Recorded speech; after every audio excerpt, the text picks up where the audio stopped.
Hello friends, rare classes में आप सभी का स्वागत है। हम आज नया सेशन लेके आए हैं।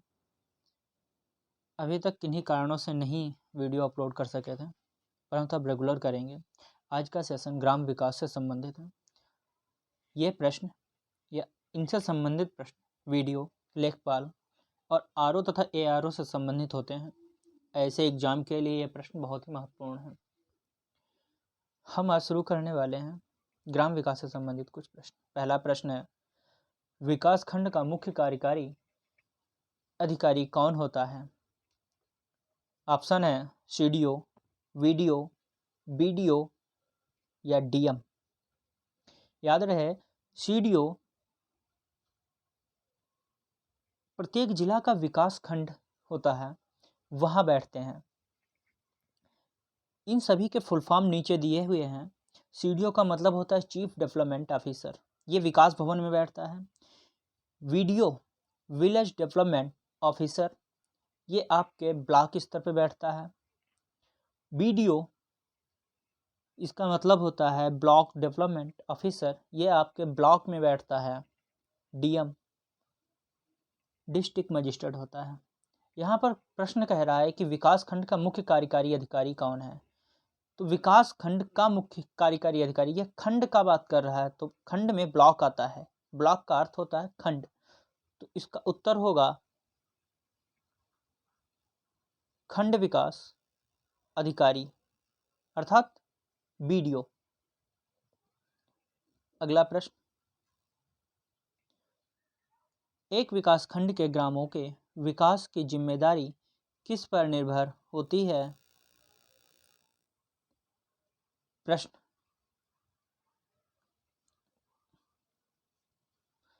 ऑप्शन आ ग्राम प्रधान।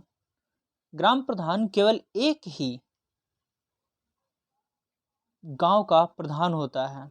विधायक विधायक विभिन्न गांवों का प्रधान होता है, परंतु गांवों की बजाय विधायक को हम खंड विकास अधिकारी का विधायक मान सकते हैं कि कई खंड विकास जो होते हैं वो विधायक के तहत आते हैं।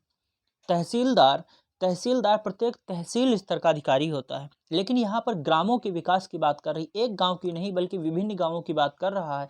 तो विभिन्न गांवों के जिम्मेदारी जो होती है वो विकास खंड अधिकारी की होती है, अर्थात बीडीओ की होती है।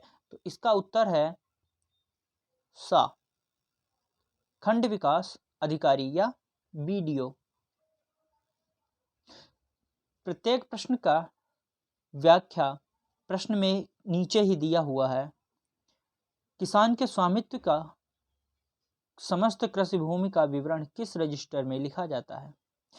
यहाँ पर भूमि के विवरण की बात की जा रही और वो भी रजिस्टर की।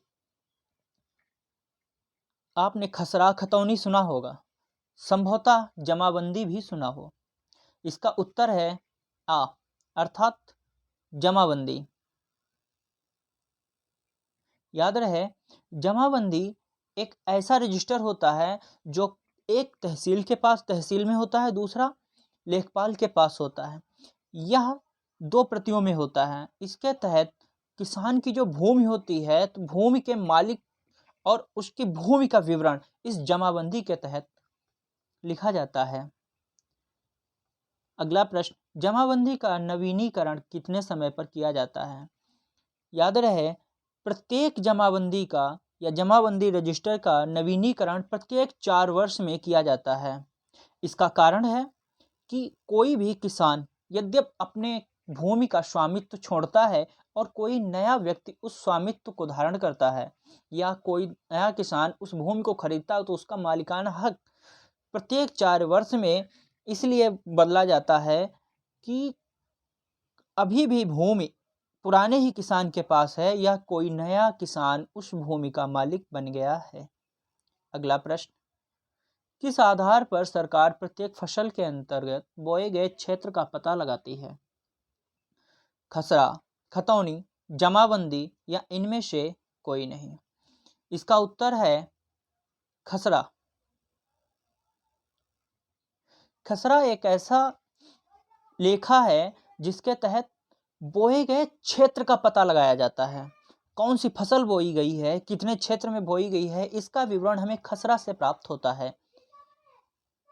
अगला प्रश्न, खसरा में कुल कितने खाने होते हैं? 13, 17, 10 या 22? इसका उत्तर है खसरा में 22 खाने होते हैं। कितने खाने होते हैं? 22 खाने होते हैं। खसरा को गांव के नक्शे के नाम से भी जाना जाता है, जिसमें गांव के नक्शे के साथ साथ खेतों का नक्शा भी उपलब्ध होता है। अगला प्रश्न, उत्तर प्रदेश भू राजस्व अधिनियम की धारा 33 में वर्णित वार्षिक रजिस्टर को किस नाम से जाना जाता है? वार्षिक रजिस्टर खतौनी के नाम से जाना जाता है। वार्षिक रजिस्टर को खतौनी के नाम से जाना जाता है। याद रहे, भू राजस्व अधिनियम की धारा 33 में खतौनी को वार्षिक रजिस्टर के रूप में वर्णित किया गया है। इस खतौनी में कुल 13 खाने होते हैं। अगला प्रश्न, पटवारी शब्द का प्रारंभ सर्वप्रथम किसने किया था? पटवारी शब्द का सर्वप्रथम प्रयोग शेर शाह सूरी ने किया था। क्यों किया था? क्योंकि भूमि की लगान या भूमि का लेखा जोखा रखने के लिए एक अधिकारी की आवश्यकता थी। इसीलिए उसने भूमि व्यवस्था को नियंत्रित करने के लिए और नियमन करने के लिए एक अधिकारी की नियुक्ति की थी, जिसका नाम उसने पटवारी रखा था। अगला प्रश्न, किसके समय में पटवारी का नाम बदलकर लेखपाल कर दिया गया? चंद्रशेखर की सरकार में, पंडित जवाहरलाल नेहरू की सरकार में, चौधरी चरण सिंह की सरकार में, अटल बिहारी की सरकार में? इसका उत्तर है चौधरी चरण सिंह की सरकार में। चौधरी चरण सिंह की सरकार में पटवारी का नाम बदलकर लेखपाल कर दिया गया था। आपको ज्ञात होगा कि चौधरी चरण सिंह का शासनकाल 28 जुलाई 1979 से 14 जनवरी 1980 तक रहा। चौधरी चरण सिंह महज 7 माह के लिए प्रधानमंत्री बने थे, परंतु किसानों के हित में इन्होंने बहुत से कार्य किए थे। उनमें से एक कार्य ये भी था कि पटवारी का नाम बदलकर लेखपाल कर दिया। अगला प्रश्न है, लेखपाल का उल्लेख किस धारा में किया गया है? लेखपाल का उल्लेख